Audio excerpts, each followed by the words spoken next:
So, auto boys, for today's DIY video, magpapalit tayo ng intercooler turbo hose. And kung as you can see, may damage na. Manipis lang naman, pero preventive maintenance tayo. So, Montero Sports to, 2010, GLS. Ang pwedeng maging problema niyan is low power. Pero as of na, wala naman ako na-experience na low power. Pero syempre, palitan na rin natin. 2 screws lang yan, isa dyan. Ako, I prefer to use screwdriver. Then, may isa pa dito para sa accessibility lang, para madali. So, dalawa lang yan, yung pinaka-clamp or yung holder niya. Bago kayo magpalit, make sure na ipapalit nyo, sukat. So, kaysa masayang yung pagod nyo, hindi pala sukat. So, as check, same naman siya. Simulan na natin. Una natin tatanggalin, syempre, yung screw sa taas. Yan. Mas madaling i-access yan.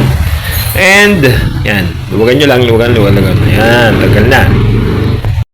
Next is yung sa baba, luwag, ganun ulit hanggang sa matanggal. So, ayan o, to boys, apple to apple comparison, parehas naman yung haba, parehas din yung kapal, parehas yung korte. Yung lambot, pansin ko, mas malambot pa yung, ayan, mas malambot yung bago versus dun sa luma. 160k mileage, yung damage, chinik ko, tumagos na rin sa loob, though hindi ganun kalaki. Sulit na rin palitan. Ayan. Alright. Sa pagbabalik ng bago, inuna ko yung baba. Ayan.